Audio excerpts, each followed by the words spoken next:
Septième cours sur les 21 lois du leadership, nous sommes en train d'étudier la façon dont Dieu veut que nous soyons des leaders selon son caractère et non pas selon le monde. Nous voyons souvent du leadership selon le monde et cela nous crée beaucoup de désordre. Et on a une image du leadership qui souvent est une mauvaise image, qui nous empêche en fait de bien comprendre ce que Dieu veut en tant que leader. Et on voit souvent des mauvais leaders, donc on a des mauvais exemples. Par exemple, on a eu un mauvais père, entre guillemets, quelqu'un qui a fait du mal à la famille, etc., etc. Et on a une image du leader, du père, qui est mauvaise, qui s'est construite en nous. On a eu un directeur d'école ou un professeur qui nous a tyrannisés. On a eu, je ne sais pas, quelqu'un qui gérait un pensionnat et on a souffert, etc. Donc, tout ça, ça nous donne une image du leadership qui parfois est mauvaise et détruit quelque chose en nous, dans notre personnalité. Et on se demande finalement, être responsable, être un chef, être un tyran, vous voyez, on a l'image du chef, du tyran, du despote, etc., etc. Non, il y a un bon leadership. Le tout, c'est de savoir comment il s'exerce. Ce leadership, il est en nous. Hein, c'est quelque chose qui est en nous. C'est latent en nous, parce que l'homme a été créé pour dominer. Maintenant, il faut apprendre à le découvrir et à le développer. Parce que de toute façon, partout dans ce monde, il y a des règles de leadership. Il y a des leaders partout. Il y a des leaders et des suiveurs. La société est organisée d'une manière ou d'une autre. Même si elle est désorganisée, obligatoirement, il y a des leaders quelque part. Vous pouvez vivre dans la pire anarchie dans un pays, mais il y a quand même des leaders, il y a quand même des responsables de famille, il y a quand même des gens qui dirigent les autres d'une manière ou d'une autre. Vous voyez. Donc, obligatoirement, il y a du leadership partout où on passe. Alors, je vais passer très très brièvement sur ce que nous avions vu. Nous avions vu la loi du couvercle avec David et Jonathan. On a vu qu'il y a certaines choses qui nous empêchent d'aller plus haut, que ce soit interne ou externe, et ces couvercles, il faut les enlever. Parfois, c'est nous qui allons les enlever, la majorité d'entre eux d'ailleurs, c'est à nous de le faire. Et parfois, il y a des couvercles qu'on ne peut pas enlever nous-mêmes parce que c'est des choses trop importantes et on n'a pas, je dirais, une capacité de le faire, mais Dieu nous envoie la bonne personne pour enlever ce couvercle. Par exemple, Dieu avait envoyé Jonathan auprès de David pour le protéger de son père Saül, et ça s'est bien passé de ce côté-là, heureusement, sinon David aurait été tué par Saül. Donc il avait dit à David, tu ne vas pas t'approcher de mon père parce que c'est vrai que mon père t'en veut à ta vie. Alors, on a vu aussi la loi de l'influence, et on a vu que le leadership, c'est de l'influence. Ça, c'est très important à comprendre.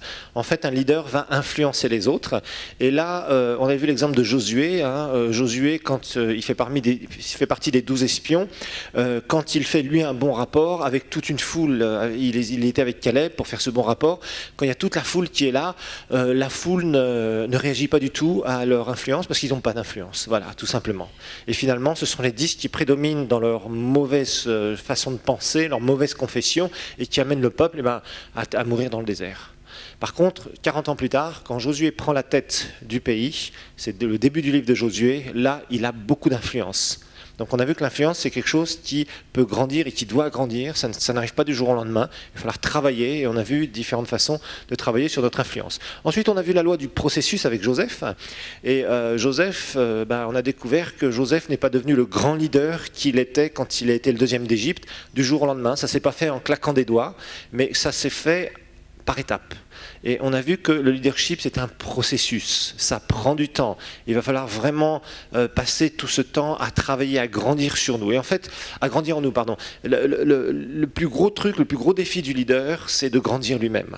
Souvent, les gens veulent voir ce qu'ils sont en train de faire grandir, c'est-à-dire leur organisation grandir, leur société grandir, les gens les écouter, etc., etc., etc. Mais ce que le leader ne comprend pas souvent, c'est que le plus gros travail qu'il y a à faire, c'est pas chez les gens, c'est d'abord chez lui. Et une fois qu'il fait ce grand travail, obligatoirement, il y a des conséquences qui se manifestent vers l'extérieur. Ça se passe d'abord de l'intérieur, au niveau du leader, il grandit, grandit, grandit, et après, obligatoirement, il y a des conséquences vers l'extérieur. Mais ce n'est pas l'inverse. Et souvent, les gens se trompent, justement, comme cela. Alors, nous avions vu aussi la loi de la navigation. La loi de la navigation, c'est Néhémie, Néhémie qui va reconstruire les murailles de Jérusalem, et on a vu qu'à cette époque-là, ceux qui étaient revenus dans le territoire d'Israël, bien des siècles plus tard, après la captivité, des Israélites avaient été renvoyés dans leur pays, et puis d'autres étaient restés. Ils étaient dans la confusion parce qu'il n'y avait pas de leader. Et le temple avait été reconstruit par Esdras depuis presque 70 ans, et les murailles n'étaient pas construites. Et personne ne s'occupait de ça. On laissait Jérusalem dans cet état-là. Et d'un seul coup, il y a un leader qui s'est levé, qui a eu un fardeau divin. Et ce leader a commencé à voir exactement qu'est-ce qu'il devait faire, où il devait aller, et en connaître toutes les étapes. Et on a vu que c'est bien de savoir où vous voulez aller dans la destination finale, mais le vrai leader, c'est un navigateur. Et le navigateur sait comment tracer la route, hein, toutes les étapes pour arriver à destination, d'accord? Parce que souvent, les gens disent, oui, moi je veux aller là, mais ils ne savent pas comment faire, ils ne connaissent pas les étapes. Et le navigateur, leader navigateur, c'est ça. Et être un bon navigateur en tant que leader, c'est très important. Néhémie en était un excellent, il a su motiver son peuple, il a su organiser les gens, etc., etc. On a vu ça dans les derniers cours, et il a amené les gens à quoi? À réaliser la vision, voilà. Ensuite, on a vu la loi de E.F. Hutton, cet Américain du début du XXe siècle, E.F. Hutton, qui, on disait de lui, quand E.F. Hutton parle, les gens écoutent. C'est une chose de parler, mais c'est une autre chose d'être écouté. Parce que parfois, vous pouvez parler, vous pouvez avoir même de beaux discours, et les gens ne vous écoutent pas. Vous avez 3-4 personnes qui vous écoutent, ou vous avez une foule devant vous, mais les gens sont en train de penser à autre chose. Voyez, et ça, c'est pas bon du tout. Et ça s'apprend, on grandit dans ce domaine-là. Et Samuel était un homme, le prophète Samuel était un homme qu'on écoutait. Et ça s'est pas passé du jour au lendemain non plus. Il a commencé comme un petit enfant, et personne ne l'écoutait parce qu'on n'écoute pas les enfants. Et puis il a commencé à grandir, mais quand on voit Samuel qui exerce son ministère, cet homme-là était écouté. Les leaders écoutaient Samuel. On voit que Saül était obligé, quand Samuel reprenait devant le peuple le roi Saül, les gens disaient « Samuel, t'as raison, on te connaît, etc., etc. » Quand Samuel est mort, tout le peuple a pleuré cet homme, parce que cet homme était un grand leader. Et quand Samuel appelait le peuple à la repentance, les gens se repentaient. Ils venaient directement, ils demandaient pardon au Seigneur, il y avait tout un, ils s'humiliaient devant le Seigneur et ils obéissaient à ce que Samuel disait. Alors, nous avons commencé à voir, enfin nous avons quasiment terminé, mais là on va terminer rapidement. La 6e loi, c'est la loi de la solide fondation. Et on a vu que la confiance, c'est la fondation du leadership. Vous ne pourrez jamais diriger des gens qui n'ont pas confiance en vous. En tout cas, vous ne les mènerez nulle part. Parce que les gens ont besoin d'avoir confiance en vous en tant que leader, et ça se crée. C'est pas quelque chose qui vient du jour au lendemain, c'est pas parce que vous dites j'ai une vision, j'ai une cause, j'ai ceci, j'ai cela, voilà, je vais vous dire ce qu'on va faire, que les gens vont avoir confiance en vous. Non. Cette crédibilité, eh bien, va être un peu comme un compte en banque, hein, on l'a vu, c'est l'historique du compte, hein, y a du crédit et il y a du débit. Le crédit pour un leader, pour sa crédibilité, c'est quoi? C'est ce qu'il va réussir à faire. Son débit, c'est tous les échecs qu'il va subir. Et on fait un historique de compte et on regarde un petit peu, et c'est ce qui va l'amener à avoir de la crédibilité, à ce qu'on ait confiance en lui ou pas, par rapport à ses réussites et par rapport à ses échecs. Si ces échecs sont nombreux par rapport à ses réussites, ça ne marchera jamais. On n'a pas confiance dans ce genre de leader. Il perd sa crédibilité et les gens ne le suivent pas avec confiance. Et quand il n'y a pas de confiance, il ne peut rien se passer réellement de profond. Et on voit un homme qui a perdu toute crédibilité alors qu'il avait les dons, vraiment des dons exceptionnels, c'était Samson. Nous l'avons vu, ce juge va recevoir une onction, il a un appel, il a une onction, il a tout ce qu'il faut pour réussir dans une destinée. Et la destinée, c'était quoi? C'était d'écarter tous les ennemis d'Israël qui empoisonnaient le territoire d'Israël. Et Samson, eh bien, il va avoir des gros travers, il va perdre sa crédibilité bien des fois. Il avait un caractère épouvantable qui n'a jamais corrigé. Hein, on l'a vu, il avait des hauts et des bas tout le temps. Il était inconsistant, coléreux, rempli de convoitises. Il réagissait sur ses émotions, il était imprévisible. C'était quelqu'un qui avait vraiment un caractère pourri, Samson. Et il aurait pu corriger ça, mais il n'a pas corrigé. Et je vous rappelle que c'est bien d'avoir des dons. C'est super d'avoir des capacités, d'avoir des choses extraordinaires de la part de Dieu, mais ce n'est pas ça qui vous assure le succès. Et beaucoup de gens se trompent, beaucoup de leaders se trompent. Ils pensent que parce qu'ils vont guérir les malades, qu'ils vont faire des miracles, que tout le monde va dire Amen, que tout va bien marcher dans leur ministère. Et c'est faux. Vous pouvez aussi avoir une bonne cause, etc., etc. Être responsable d'une association, vous commencez à faire des choses. Et si vous avez un problème avec l'argent, vous commencez à mélanger l'argent ou à détourner de l'argent, eh bien, je vais vous dire une chose, vous n'irez pas loin. Vous allez vous planter. Même si Dieu était dans le coup au départ, Dieu ne restera pas dans le coup parce que tu seras disqualifié. C'est toi qui te disqualifies toi-même. Et le leader, souvent, va se disqualifier lui-même. Donc, on a vu que ça s'est vraiment très, très mal passé pour Samson. Il a fini comme un naufragé. C'est même son peuple qui voulait s'en débarrasser tellement il créait des histoires en Israël parce que monsieur se permettait de se venger comme ça, pas de son propre chef. Et après, les ennemis d'Israël revenaient et les Philistins revenaient et ils attaquaient Israël, etc., etc. Et franchement, pour Israël, Samson, au lieu d'être un libérateur, ça a été un poids. Et parfois c'est triste à dire, mais il y a des gens qui suivent de fait un leader et au bout d'un moment, ce leader devient un poids. Il crée trop d'histoires, trop de problèmes et les gens en ont marre en quelque sorte, mais ils ne peuvent pas s'en débarrasser entre guillemets. Donc, et malheureusement, on le voit parmi les serviteurs de Dieu, il y a des serviteurs de Dieu qui se déconnectent ou qui meurent prématurément dans certains cas. Bon, alors, on a vu deuxièmement dans cette loi donc, de la solide fondation qu'il y a toujours des signes quand un leader n'est pas sur un terrain stable. On a vu les signes d'un leader en péril. On a vu qu'un leader en péril va souvent d'abord montrer des signes de non-correction de problèmes, de gros problèmes de caractère. Okay, on a tous des trous dans notre caractère. Maintenant, le leader qui est en péril, il a l'air de monter, mais à chaque fois, il est confronté à des problèmes de caractère aigus, des gros problèmes personnels, soit du péché, soit des problèmes relationnels gigantesques, etc. etc. Et finalement, s'il ne les corrige pas, il va se retrouver par terre. Bon, Samson, lui, son gros problème, c'était sa sexualité. Il avait des problèmes de sexualité aigus qu'il n'a jamais résolus. Il s'est marié d'abord avec une femme étrangère, c'était interdit par la loi de Moïse, il a violé la loi de Moïse, il était impulsif. Ensuite, il a été voir des prostituées.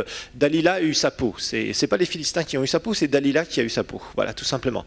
Parce que c'était un homme qui avait de gros problèmes de caractère, de convoitise. Il y en a d'autres, c'est le problème d'argent, d'autres c'est des problèmes d'orgueil, d'autres c'est des divers problèmes de colère aiguë et ils cassent toutes leurs relations, etc., etc., etc. Ensuite, on a vu la séduction qui commence à entourer le leader. Et la séduction, là, on ne parle pas de séduction du sexe opposé, on parle de la séduction. La séduction, selon la Bible, souvent, c'est le fait que quelqu'un se pense être dans la vérité, croit qu'il est dans la vérité, au bout d'un moment. Quelqu'un qui est séduit, c'est quelqu'un qui pense être dans la vérité alors qu'il est dans le mensonge. Et c'était le cas de Saül, par exemple. Samson, c'était la même chose. C'était des gens qui fonctionnaient. Saül, lui, c'était avec sa position et son orgueil. Samson, lui, c'était avec ses problèmes de caractère. Et c'était des gens qui s'étaient séduits eux-mêmes. C'est-à-dire, ils se pensaient tellement dans la vérité, et ils étaient dans le mensonge. Et ils étaient incorrigibles. Alors ensuite, des actions impulsives et irréfléchies. Et là, on a vu que, particulièrement, Samson, lui, ce qu'il faisait, c'est qu'il, d'un seul coup, il démolissait des gens, il allait tuer des gens, il faisait n'importe quoi. Ça se passait extrêmement mal.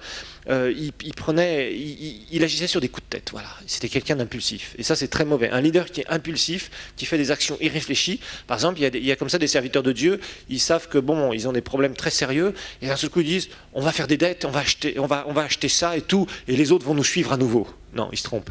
Ils sont en train de descendre, ils sont en train d'être en péril, ils ne règlent pas leurs problèmes et ils essayent en fait de fixer les yeux des gens vers autre chose pour essayer de les motiver à nouveau, alors qu'ils sont en train de couler, de faire naufrage. Alors la mauvaise utilisation des dons de Dieu.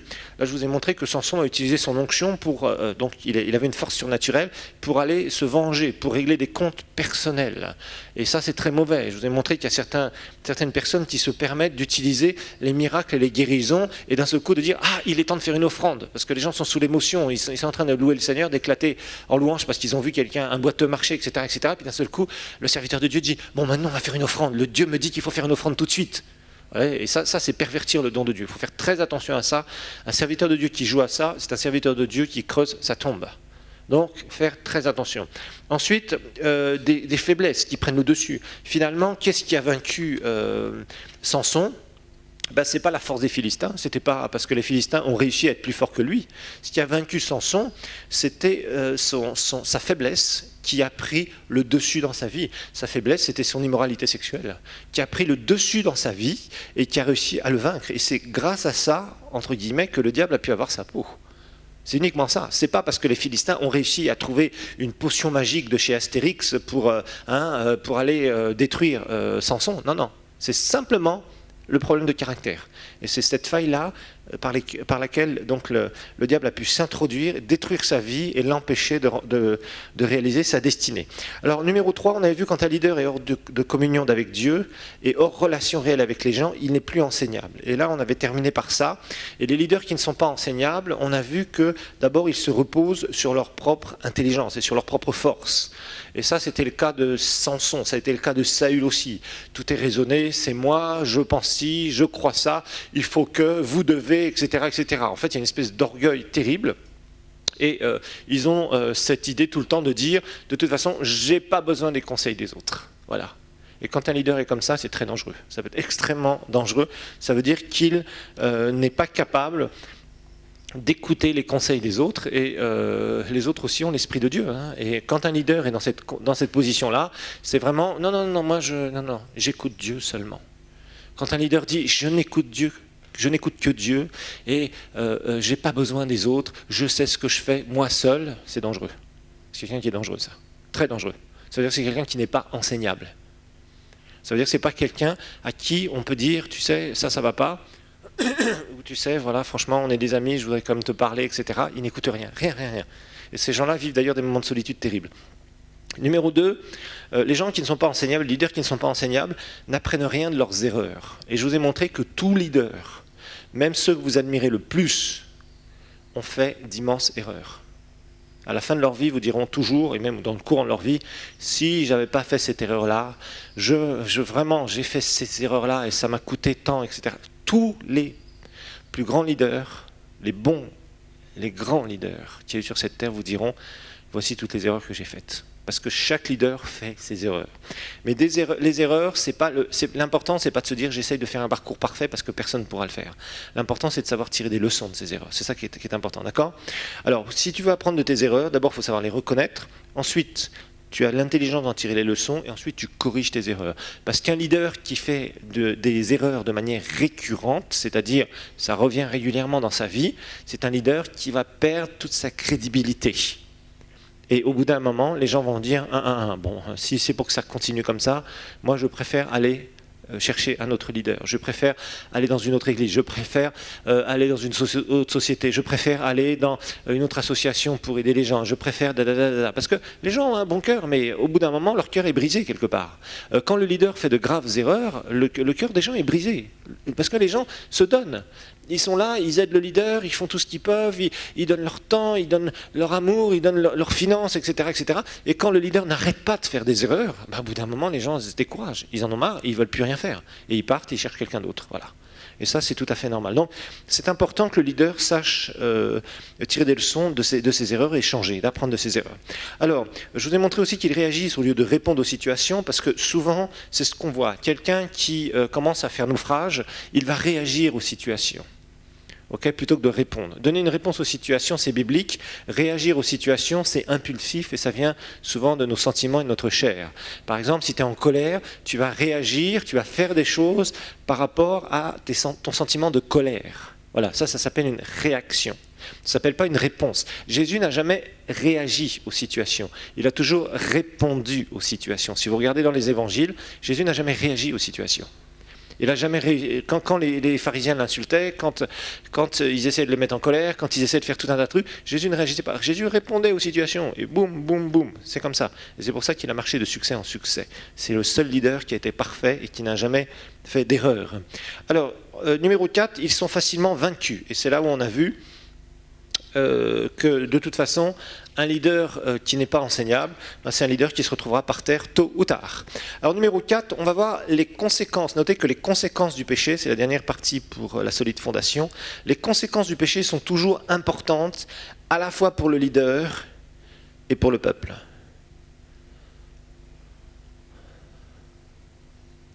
Les conséquences du péché sont toujours importantes à la fois pour le leader et pour le peuple.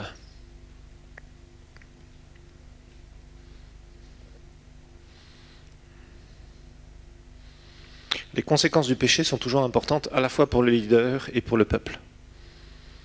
Là, on va voir les conséquences du péché. En fait, il n'y a pas de secret. Si un leader commence à se remettre dans le péché et de manière régulière, tôt ou tard, ça sera, il va creuser sa tombe, tôt ou tard, il va tomber. Ça, c'est clair. Je ne parle pas de faire une faute. Je ne parle pas s'il tombe une fois dans le péché. Je parle de quelqu'un qui va tomber dans le péché et qui continue dans le péché de manière récurrente. D'accord ? C'est ça dont on parle ici. D'accord ? Parce qu'un leader peut parfois pécher, ça arrive à n'importe quel leader. Par contre, une chose qui est sûre, c'est que quand le leader ne corrige pas son problème de péché, qui continue à marcher dans le péché, c'est là où il s'étrangle lui-même. C'est là où son leadership va d'abord perdre sa crédibilité. Il y a un prédicateur, il y a eu plusieurs prédicateurs comme ça, il y en avait un qui avait des problèmes d'argent, il faisait des dettes partout et il a mis une fin à son ministère. C'est connu ça. Et il y a des prédicateurs comme ça.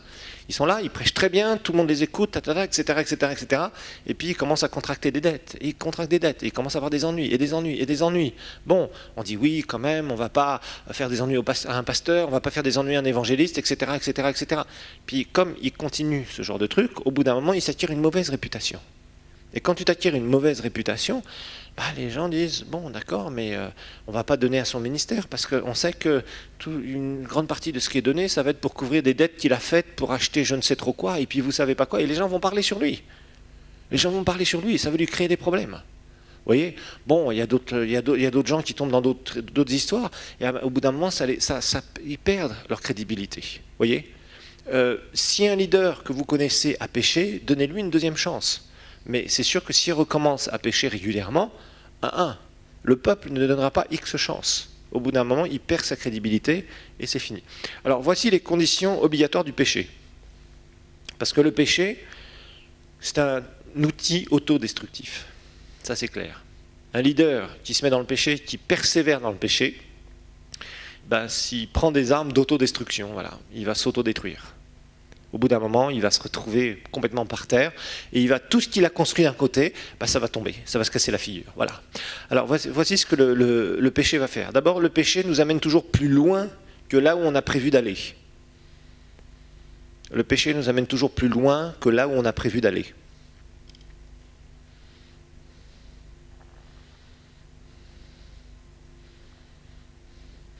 Et par exemple, Samson, il a commencé à se marier avec une femme étrangère, ça a commencé comme ça.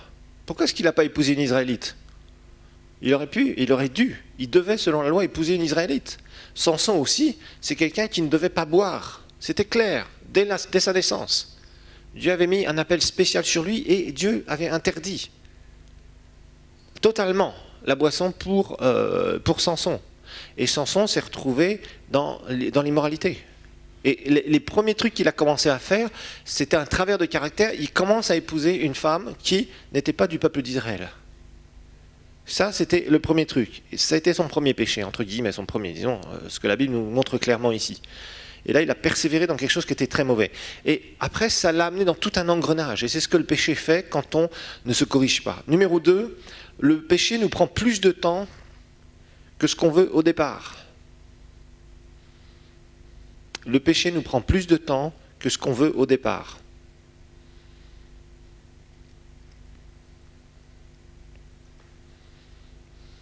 Le péché nous prend plus de temps que ce qu'on veut au départ. Monsieur Samson, il passait beaucoup de temps avec Dalila. Hein. C'était des jours et des jours et des jours et des jours. Hein. Et ça lui a bouffé beaucoup plus de temps que prévu. La mission de Samson, c'était pas d'aller se faire caresser par Dalila. La mission de Samson, c'était de battre les Philistins. Vous voyez ? Donc il s'est mis dans tout un compromis, tout un péché dans lequel il a persévéré et il a été de femme en femme, en femme, en femme, en femme, en femme, en femme, et ça s'est très très mal passé, et puis il a perdu beaucoup de temps, et ça l'a amené à la destruction. Numéro 3, le péché nous fait payer plus cher que ce qu'on voulait payer au départ. Parce qu'il y a toujours un prix.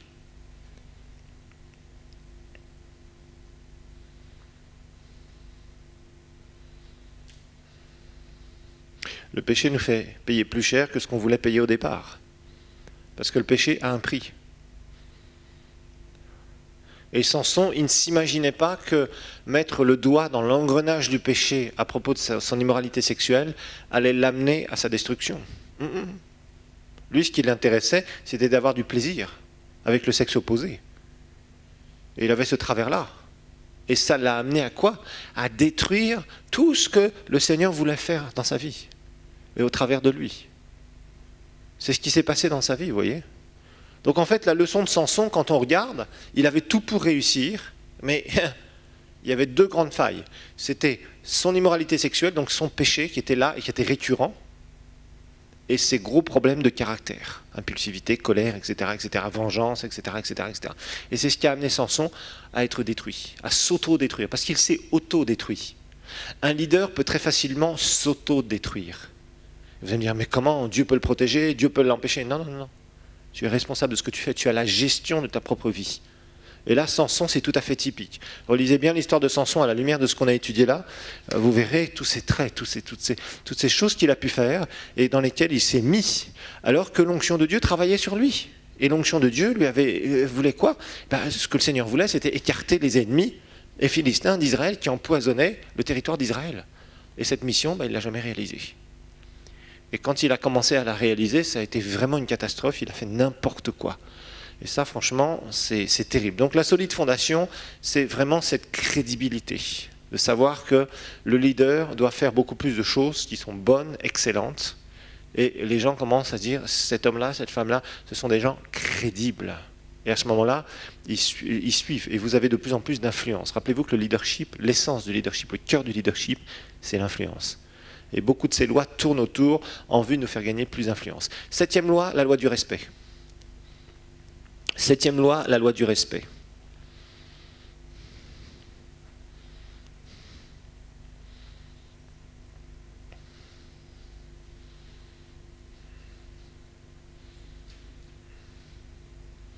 Septième loi, la loi du respect. Notez que les gens suivent de manière naturelle les leaders plus forts qu'eux-mêmes. Les gens suivent de manière naturelle les leaders plus forts qu'eux-mêmes.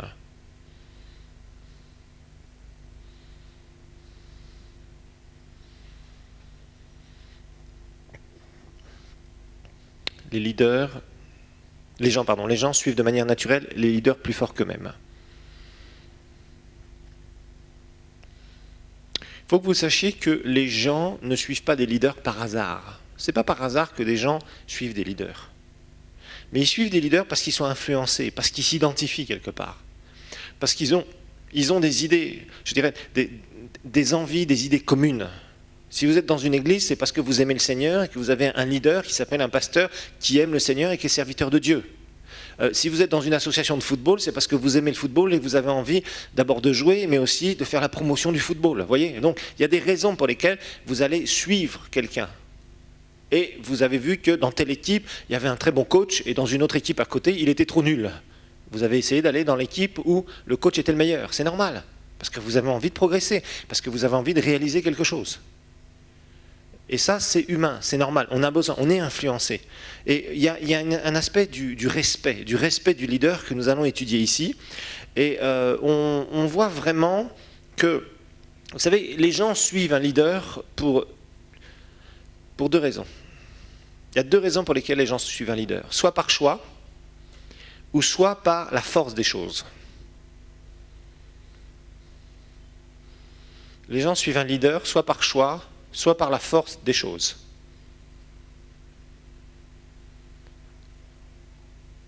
Bon, par exemple, si vous avez postulé pour un travail, vous n'avez pas été voir la tête du patron en disant « celui-ci, j'ai envie de le suivre ».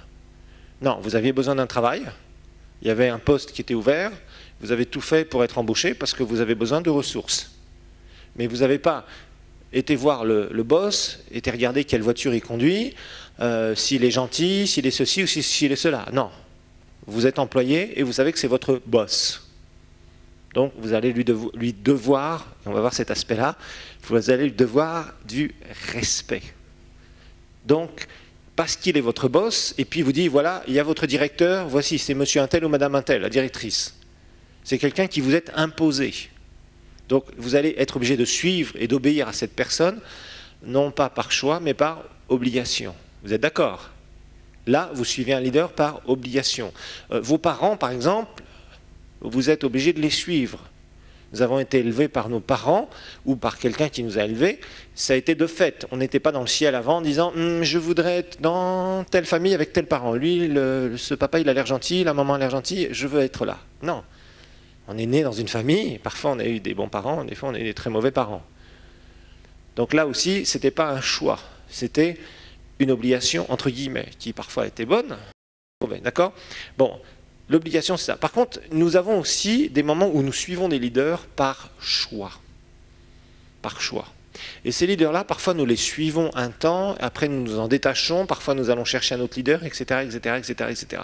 Et c'est là où il faut découvrir qu'il va y avoir un aspect du vrai respect selon Dieu que le leader va devoir développer. Si vous voulez vraiment faire quelque chose, si vous êtes patron, si vous êtes pasteur, si vous êtes responsable d'une association, vous êtes responsable d'un groupe X ou Y ou Z, si vous voulez comprendre le leadership de Dieu selon le respect, c'est là où vous allez le comprendre. C'est dans cette loi que vous allez comprendre ça. Parce que souvent les gens ont une très mauvaise image du respect. Il y a des idées préconçues. Numéro 1, les idées préconçues sur le respect. Les idées préconçues sur le respect.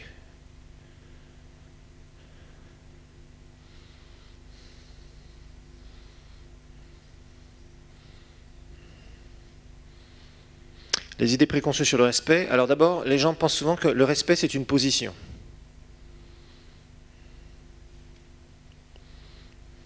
Le respect est une position. Ça veut dire, c'est moi le boss, donc tu me dois le respect. Je suis le pasteur, donc tu dois me respecter. Ok, c'est une vision du respect. Mais on va voir que c'est une vision qui est pauvre, très pauvre, du respect. Je suis le mari, donc je suis le chef à la maison. Ok, tu peux voir les choses comme ça. Ensuite, il y a des gens qui pensent que le respect est un titre. Le respect est un titre.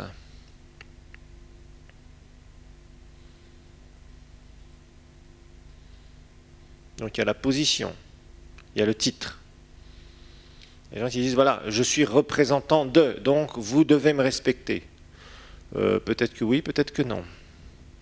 Ou les gens feront semblant de vous respecter. D'accord? On me doit les honneurs, on me doit les courbettes. Il y a beaucoup de gens qui veulent comme ça avoir des titres parce qu'ils pensent qu'on va faire comme ça devant eux. Ça, c'est de la stupidité. Vraiment, c'est épouvantable. Ok? Alors, le respect aussi, certains pensent que c'est une question d'homme. Arrière-plan familial, la couleur. Je suis blanc, alors on doit me respecter. Ah bon? Le respect est une question d'homme. Arrière-plan familial. Je suis d'une bonne famille, donc on me doit le respect. Oui, d'accord, mais si tu es un soulard et que tu fais n'importe quoi de ta vie, est-ce que tu crois que les gens vont te respecter? Ben non, ils rigoleront sur ton dos. Parce qu'ils verront que tu es quelqu'un qui peut-être vient d'une très bonne famille, mais tu n'as pas suivi la lignée de la très bonne famille. Tu fais n'importe quoi. Donc vous voyez, ça c'est l'idée du monde souvent. Et c'est triste parce que parfois, même dans l'église, il y a des gens comme ça. Je suis chef du protocole, donc on me doit le respect. Ben non, tu vas être obligé de gagner ce respect. Vous voyez? Les gens qui ont cette mentalité-là, ils n'arrivent pas à créer des équipes gagnantes. Les gens qui ont cette mentalité-là, qu'est-ce qu'ils créent? Ils créent en fait une peur du leader. Et les gens, quand le leader est là, le patron est là, tout le monde... Quand le patron est sorti, les souris dansent parce que le chat n'est pas là. Et les gens font n'importe quoi. Ça, c'est quelqu'un qui n'a rien compris. C'est un patron qui n'a rien compris sur la loi du respect. Et les gens ne travaillent pas pour faire avancer la société dans laquelle ils sont employés. Ils travaillent pour avoir un salaire à la fin du mois. Si vous avez des employés qui travaillent pour un salaire à la fin du mois, vous avez tout faux. Au niveau de la loi du respect, vous avez tout faux. Et il y a beaucoup de gens qui sont comme ça, parce qu'il y a beaucoup de patrons qui fonctionnent comme ça. Ils sont là, je vous embauche, je vous donne tel salaire, vous devez faire ça, ça et ça. D'accord, ok. Mais est-ce que le patron va inculquer une mentalité qui dit, tu sais, si la société grimpe, on grimpera tous ensemble. Et ça, c'est un bon patron. Ça veut dire qu'il va repérer les bonnes personnes, il va d'abord essayer d'investir dans les bonnes personnes qui vont vraiment le respecter, non pas pour sa position, mais il va investir en eux pour que les gens comprennent que finalement, dans la société dans laquelle ils travaillent pas pour un salaire à la fin du mois, mais ils travaillent pour que tous ensemble on monte et qu'évidemment le patron sera intelligent pour leur donner les bons avantages. Ça, c'est une mentalité différente, parce que souvent, les gens veulent exploiter les autres. Les gens qui sont dans des positions, ils disent « vous me devez le respect, vous devez faire ça, et c'est tout, vous devez m'obéir ». Et les gens le font en grognant, quand il y a présence du boss, du chef. Et ça, c'est très très mauvais, extrêmement mauvais. Notez que quand un leader a de l'influence, les gens commencent à le suivre.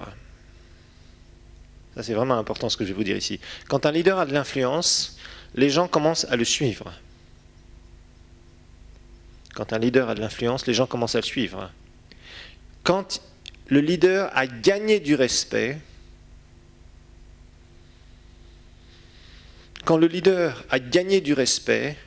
les gens continuent à le suivre. C'est la grande différence. Quand un leader a de l'influence, les gens commencent à le suivre. Quand le leader a gagné du respect, il continue à le suivre. Parce que c'est une chose d'amener des gens à vous suivre, c'est une autre chose d'amener des gens à continuer à vous suivre. C'est très différent, ça. Très, très différent. Et croyez-moi, si vous travaillez sur l'aspect du respect réel selon la mentalité de Dieu, vous allez pouvoir vraiment influencer les gens. Ça va être beaucoup plus facile pour vous de diriger. Si les gens ne vous respectent pas selon la mentalité de Dieu, je vous garantis, ça vous sera difficile de diriger. Vous allez être obligé d'être le policier, le patron et le policier. Il y a beaucoup de patrons qui sont policiers, vous savez ça? Oui, beaucoup. Parce qu'ils sont obligés de faire le flic, d'aller voir partout ce que vous êtes en train de faire. Parce qu'ils savent que s'ils sont sortis du bureau 3 minutes, vous êtes au téléphone, vous êtes en train de faire n'importe quoi dans la société. Vous êtes en train de tout faire, sauf de travailler efficacement. Et il y a beaucoup de patrons qui se plaignent comme ça. Et ils ne comprennent pas que le respect, ça se gagne. Et s'ils gagnaient le respect, et le réel respect selon Dieu, les gens pourraient vraiment être beaucoup plus efficaces. Alors, on a l'exemple dans Juges chapitre 4 et chapitre 5. Bon, on va pas lire ces passages, on n'a vraiment pas le temps, mais c'est l'histoire de Déborah. Déborah, c'est une femme qui est vraiment citée dans la Bible comme un leader. Et cette femme, vous savez, elle a été juge, et croyez-moi qu'à l'époque, pour qu'une femme soit juge, c'était pas chose facile. Parce que c'était une culture extrêmement hostile à la femme en général, ou au leadership de la femme. Et Déborah a su percer, elle a su se faire respecter. Même par Barak, qui était le chef militaire de l'armée d'Israël, Barak respectait Déborah. Et ils n'ont pas respecté Déborah, ni Barak, ni tous les militaires d'Israël, ni le peuple d'Israël, ils n'ont pas suivi Déborah par hasard. C'est parce qu'elle avait gagné leur respect. Même, comment dire, elle a restauré son peuple dans la prospérité pendant 40 ans, cette femme. Et cette femme a vraiment fait quelque chose en Israël. Vous pourrez lire son histoire, je dis, dans Juges 4 et Juges 5. Elle fut même appelée, dans Juges chapitre 5, verset 7, la mère. Elle s'est fait appeler mère par son propre peuple. Et mère, maman, c'est un signe de respect. Je parle là vraiment de réel respect, selon Dieu. Et cette femme a vraiment réussi, et elle n'a pas réussi par hasard. Alors numéro 2, comment gagner le respect des autres? Comment gagner le respect des autres? Vous êtes leader, et vous voulez gagner le respect des autres.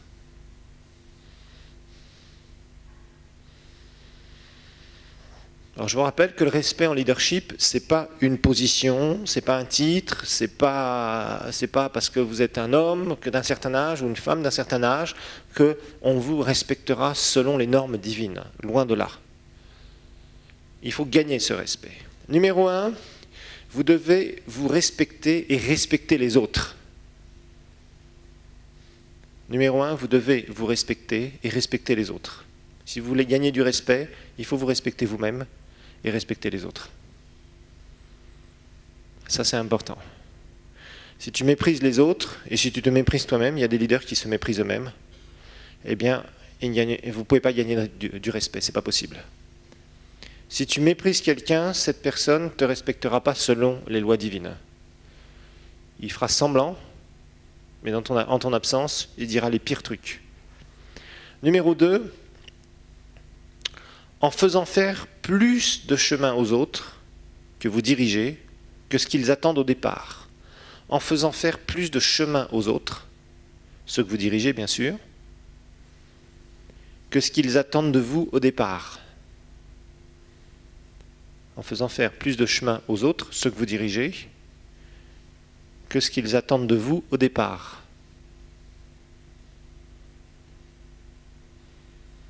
Ça veut dire que vous aviez une vision, ok, vous leur avez dit voilà, on va faire ça et ça, et d'un seul coup, vous les amenez beaucoup plus loin. Et les gens disent waouh, ils sont impressionnés là où vous les avez amenés. Au début, ils ne croyaient pas trop en votre leadership, ils avaient du mal à vous suivre, ils ne vous comprenaient pas bien en tant que leader, etc. etc., etc. Vous leur aviez dit, bon, on va faire ça, et finalement, ce n'est pas 10 que vous avez réalisé, mais vous avez réalisé 20, 30 ou 50. Et là, ils sont impressionnés, ils disent, waouh, on ne s'y attendait pas d'aller aussi loin, et si rapidement. Ça va impressionner les gens, et bien les impressionner. Et là, vraiment, ils vont avoir beaucoup de respect vis-à-vis de vous. Numéro 3, en étant quelqu'un de conviction. En étant quelqu'un de conviction. C'est important en leadership que vous soyez quelqu'un de conviction. Ça veut dire que ce n'est pas quand il y a la tempête qu'il faut fuir. Ce n'est pas quand tout a l'air de mal se passer. Vous ne devez pas être le premier à dire « Bon, bah, les gars, c'est fini, partez, je ne peux plus rien pour vous ». Non. Tu es quelqu'un de conviction, tu sais ce que tu fais. Et tu vas jusqu'au bout et tu es prêt à payer le prix. Les gens vous respecteront pour ça. Ils vous auront vu dans les difficultés et ils vous auront vu dans les bons jours. Et ça, ils vous respecteront pour ça. Ils vous respecteront pour ça. Numéro 4, en acquérant de la maturité et de la sécurité sans vous glorifier. En acquérant de la maturité et de la sécurité sans vous glorifier. Ça, c'est très important.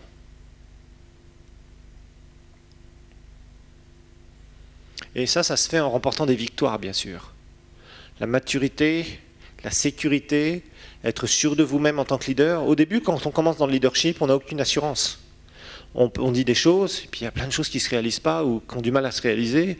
Puis les gens vous disent « Oui, mais tu avais dit ça ». Et surtout quand vous êtes pasteur, hein, les gens vous observent. Tu avais dit que le Seigneur t'avait dit que... Et là, les gens vous regardent. Si vous réussissez et que vous marchez vraiment d'étape en étape, de gloire en gloire, sans prendre de la gloire à Dieu, les gens vont commencer sérieusement à vous respecter, vous voyez. Ça, c'est important. Et Déborah, vraiment, quand vous lisez sa vie, c'est quelqu'un qui va réussir dans différents domaines, contre les ennemis d'Israël, et aussi vis-à-vis de son peuple, et elle ne se glorifiera jamais. C'est quelqu'un de très humble. Déborah était quelqu'un de très humble. Numéro 5, en réussissant vous-même ce que vous faites dans la vie. En réussissant vous-même ce que vous faites dans la vie.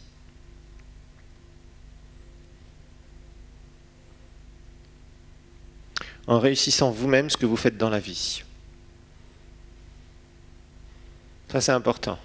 Les gens ont besoin de voir que aussi vous êtes quelqu'un d'épanoui. Si vous êtes quelqu'un de triste et de malheureux et que vous dites « Oui, on va réussir ça », les gens disent il échoue dans sa propre vie, comment il peut échouer dans la mission là où il veut nous emmener.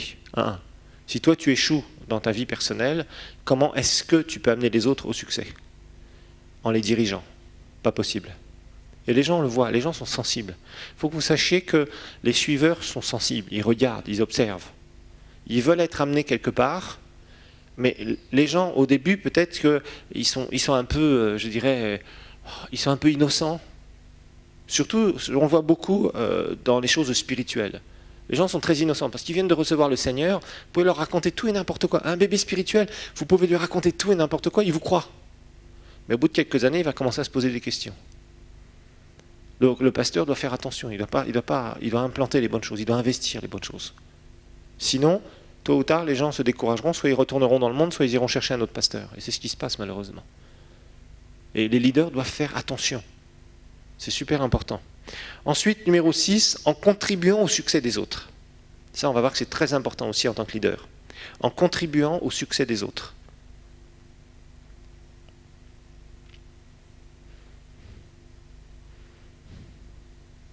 En contribuant au succès des autres. Ça, c'est vraiment un aspect du leadership qui est très important. Ça ne se fait pas au début. D'abord, tu dois réussir en tant que leader, mais tu dois toujours avoir la vision de préparer d'autres leaders pour qu'eux-mêmes réussissent. Mais ça prend du temps, on en parlera justement. Ce n'est pas au début de ton leadership que tu peux aider les autres à réussir, parce que déjà tu es occupé toi-même à réussir avec les suiveurs.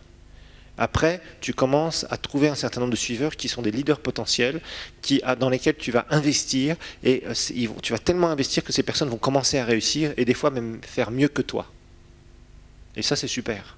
Quand vous avez formé quelqu'un qui après fait mieux que vous avez contribué à son succès, mais son succès, c'est aussi votre succès. Et la personne vous remerciera toujours. Et même dans l'éternité, vous serez remercié. Parce que vous aurez contribué à aider une personne. On en parlera. Alors en fait, on s'aperçoit qu'un leader selon Dieu par rapport au respect, c'est quoi? C'est pas quelqu'un qui va dire « tu me dois le respect ». C'est quelqu'un qui comprend. Un bon leader comprend que le respect se gagne. Et ça, c'est important. Et franchement, je sais qu'ici, nous sommes dans les sociétés africaines où souvent, ici en Afrique, il y a eu l'aspect du chef. D'abord, le sorcier, c'était le chef. Mais le sorcier est éradiqué de plus en plus d'Afrique. Amen. Il disparaît de plus en plus. Heureusement, parce que les gens se donnent au Seigneur et ils se débarrassent de ces horreurs. Mais il y a cette mentalité souvent. C'est lui le chef.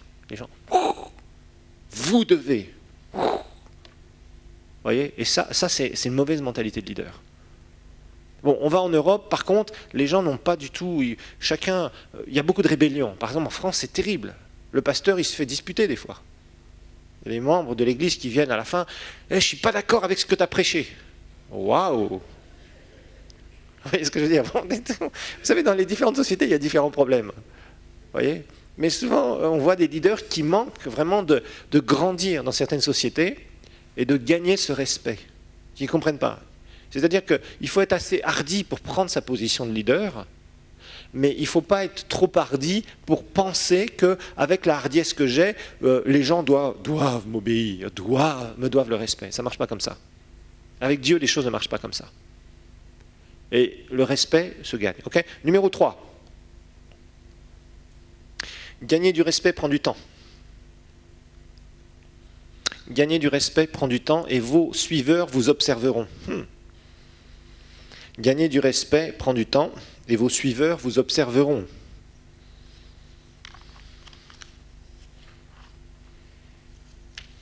Gagner du temps, gagner le respect prend du temps et vos suiveurs vous observeront.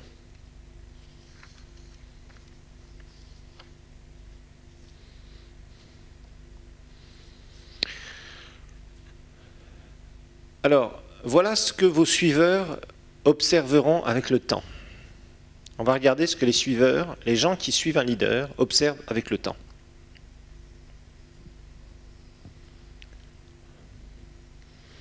Voilà ce que les suiveurs donc vont observer, vont voir de vous, si vous êtes leader, avec le temps. Numéro 1, c'est si vous les aimez ou pas. Donc vos suiveurs, ils vont observer les choses suivantes. Numéro 1, avec le temps, si vous les aimez ou pas. Ça veut dire si vous leur voulez du bien. Vous savez, parfois, il y a des leaders qui sont là, ils ont attiré les gens dans une cause, et au bout d'un moment, les gens se divisent dans tous les sens parce que le leader commence à réellement montrer qui il est et qu'il n'aime pas les gens qu'il a emmenés dans la barque, dans le bateau. Et ça, c'est très important pour un leader. Si vous voulez que les gens vous respectent, les gens doivent clairement ressentir en vous. Quand je dis ressentir, c'est vraiment du cœur. C'est du cœur à cœur ici. Que vous voulez qu'ils aient le meilleur. C'est-à-dire que vous voulez les amener dans le meilleur. Que vous voulez le meilleur pour eux.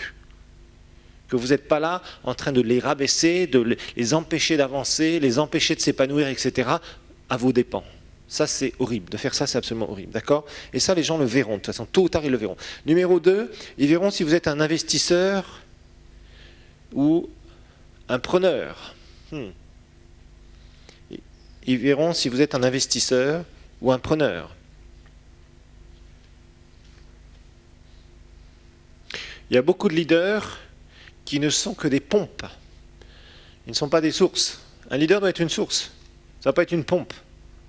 Il y a des gens qui veulent réunir des gens sous une certaine cause, les diriger vers un endroit en vue d'avoir de l'argent et de se servir eux-mêmes. Ça, c'est une pompe. Ils ne font pas attention à leurs suiveurs. Ils demandent beaucoup trop de choses de leurs suiveurs en vue de réaliser leurs objectifs et eux-mêmes d'être tout là-haut. Il n'y a rien de pire que ça. Le leader, c'est une source. Le leader ne doit pas être une pompe. Et malheureusement, je dois le dire, dans le ministère, il y a beaucoup de gens, ce sont des pompes. Ils prêchent d'un côté, mais leurs objectifs, c'est d'aller pomper les gens. D'aller voir celui qui est riche dans l'église à la fin du mois pour aller le pomper. Ça, c'est inacceptable. Et ça, je le dénonce souvent parce que je trouve ça inacceptable. Ou d'avoir les faveurs d'un tel ou d'un tel.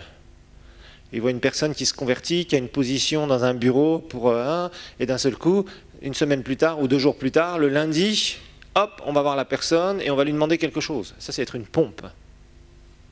Et c'est très mauvais. Un leader doit être une source, non pas un pompe. Une pompe. Numéro 3, il faut regarder si vous êtes un résolveur de problèmes ou un amplificateur de problèmes. Résolveur ou amplificateur de problèmes.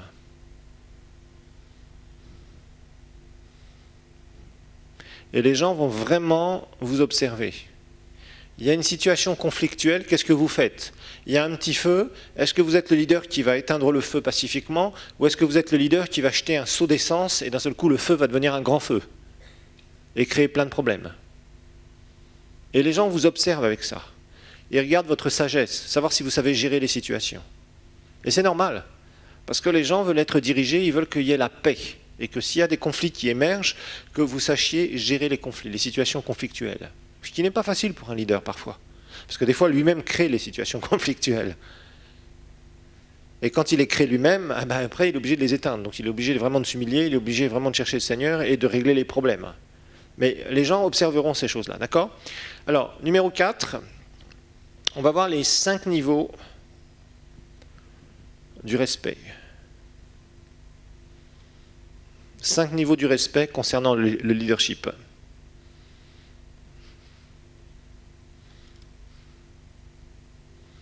On va voir qu'il y a 5 étages, 5 marches concernant le respect. Pourquoi une personne va respecter un leader? Il y a 5 marches. Et bien sûr, nous verrons que la 5e marche, c'est la marche la plus haute, la plus extraordinaire et la plus divine. 5 marches pour avoir du respect. Il y a 5 marches de respect. La première, les gens vous respectent à cause de votre position. Les gens vous respectent à cause de votre position. Ça, c'est le plus grand drame du leadership. Je suis le chef, je suis le boss, donc on me respecte. Ils sont obligés. Ils sont obligés, mais à la première occasion où ils trouveront un autre leader qui sera mieux que vous, ils fuiront, ils partiront. Souvent, on a des employés qui ont un bon potentiel, qui partiront parce que vous êtes un leader qui est le chef, le boss, le directeur, le patron, ou même parfois tristement le pasteur. Et à ce moment-là, les gens chercheront un autre leader qui sera meilleur que vous à partir du moment où ils en auront une occasion. Donc c'est vraiment la première marche et la marche la plus pauvre du respect. Deuxième marche, les gens vous suivent par désir.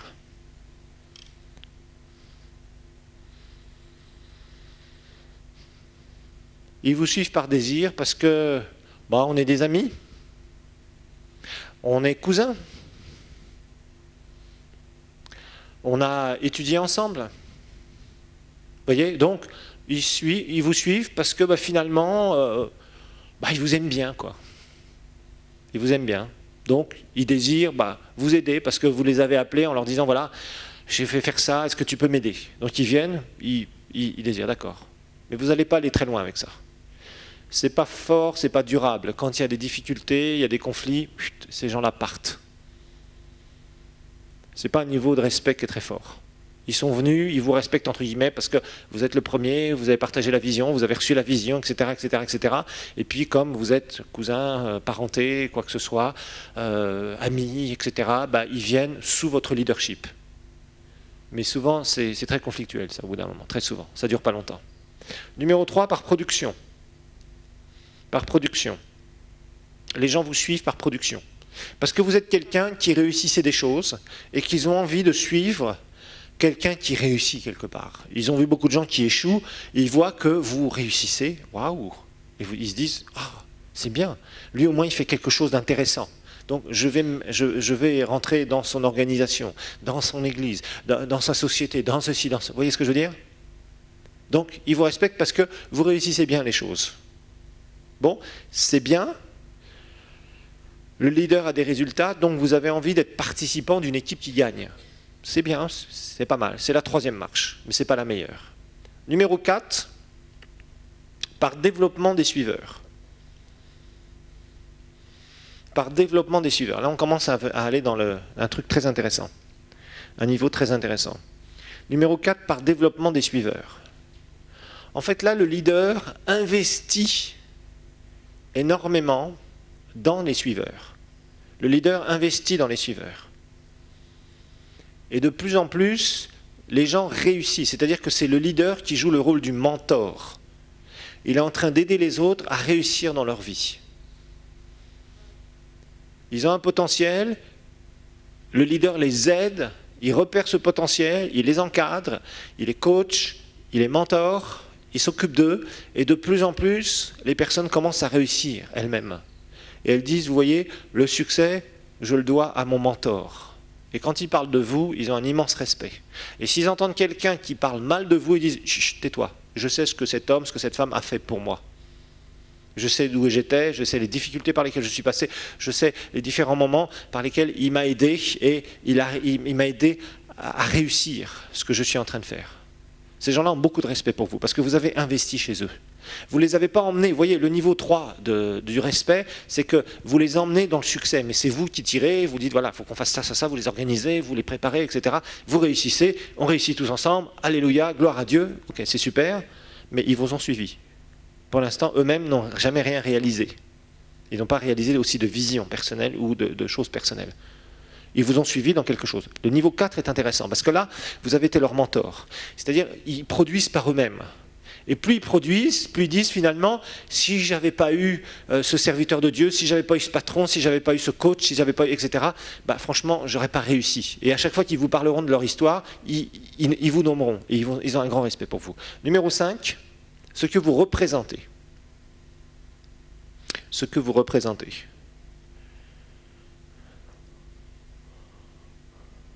Ça, c'est vraiment le plus haut niveau du respect. Ce que vous représentez.